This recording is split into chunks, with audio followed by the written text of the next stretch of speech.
Hello friends, welcome to speak English with Rahi. বন্ধুরা, আজকে আমরা এই ভিডিওতে শিখব গেটের ব্যবহার। আর গেটের ব্যবহার জানতে পারলে আমরা আরও স্মার্টলি ইংরেজিতে কথা বলতে পারবো।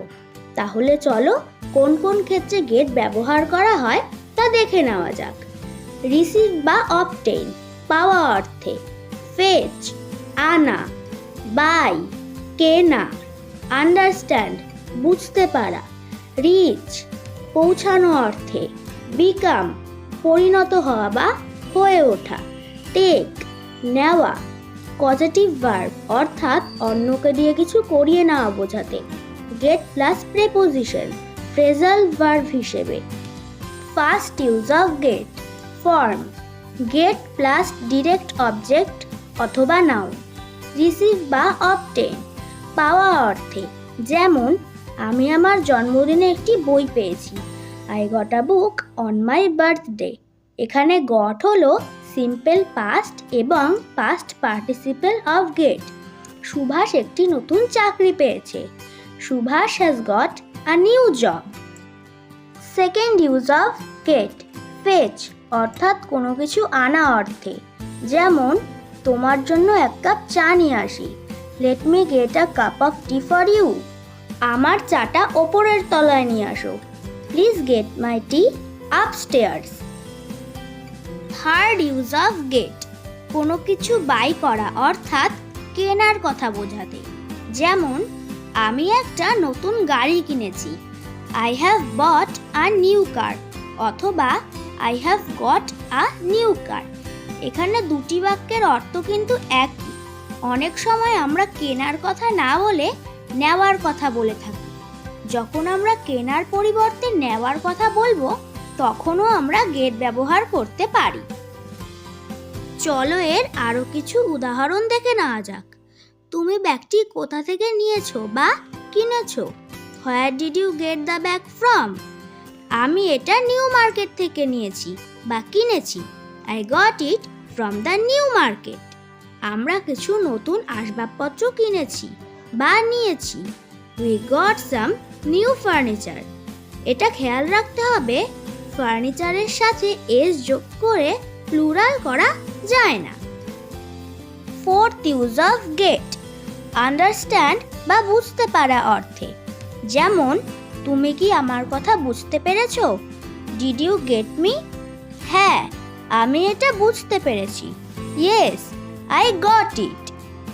ফিফথ ইউজ অফ গেট কোনো জায়গায় পৌঁছানো অর্থে, গেট প্লাস আ প্লেস, যেমন তুমি কাল রাতে কখন বাড়ি পৌঁছলে? When did you get home last night? আপনি কি বলতে পারবেন কি করে বাস স্ট্যান্ডে যেতে হবে? Could you please tell me how to get to the bus stand? কিভাবে আমি নিউ মার্কেটে যাব? How do I get to the new Market? Sixth use of get পরিণত হওয়া বা হয়ে ওঠা বোঝাতে। এখানে আমরা গেট প্লাস অ্যাডজেক্টিভ ব্যবহার করব, যেমন অন্ধকার হয়ে আসছে, ইট ইজ গেটিং ডার্ক। আজকাল আমার ঠাকুরদা খুব তাড়াতাড়ি ক্লান্ত হয়ে যায়, nowadays my grandfather gets tired very quickly. Rahul সহজেই রেগে যায়, Rahul gets angry easily. Seventh use of get take বা নেওয়া অর্থে, যেমন চলো তোমার জন্য একটা বই নি, let's get a book for you. আমরা স্কুলে যাওয়ার জন্য বাস নিয়ে নিই, we get a bus to go to school.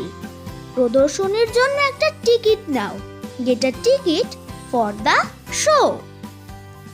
Eighth use of get positive verb বা কাউকে দিয়ে কিছু করিয়ে নেওয়া বোঝাতে।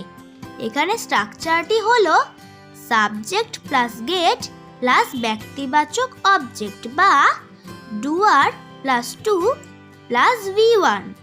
যেমন আমি কাউকে দিয়ে কাজটা করিয়ে নেব, I will get someone to do the work.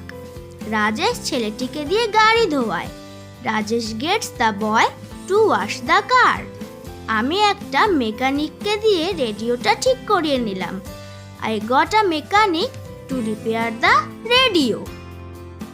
আবার কাউকে দিয়ে কিছু করিয়ে নেওয়া বোঝাতে প্যাসিভ স্ট্রাকচারের ক্ষেত্রেও পজিটিভ ভার্ব হিসেবে আমরা গেট ব্যবহার করি। এক্ষেত্রে স্ট্রাকচারটি হবে সাবজেক্ট প্লাস গেট প্লাস বস্তুবাচক অবজেক্ট বা রিসিভার প্লাস V3। যেমন মোবাইলটি সারিয়ে নাও, গেট দ্য মোবাইল রিপেয়ার্ড। তোমার চুল কাটিয়ে নাও, গেট ইয়োর হেয়ার কাট। কাউকে দিয়ে কাজটি করিয়ে নাও, get the work done by somebody. 9th use of get phrasal verb হিসেবে, অর্থাৎ গেট প্লাস প্রেপোজিশন। যেমন ঘুম থেকে উঠে পড়ো, গেট আপ। বিছানা ছাড়ো, গেট অফ দ্য বেড। তাড়াতাড়ি ফিরে এসো, গেট ব্যাক সুন। চলো এখান থেকে চলে যাই, let's get out of here. তাহলে বন্ধুরা, আজকে আমরা এই ভিডিওতে শিখে নিলাম গেটের সঠিক ব্যবহার। এখানে তোমাদের জন্য রইল 7টি বাংলা বাক্য।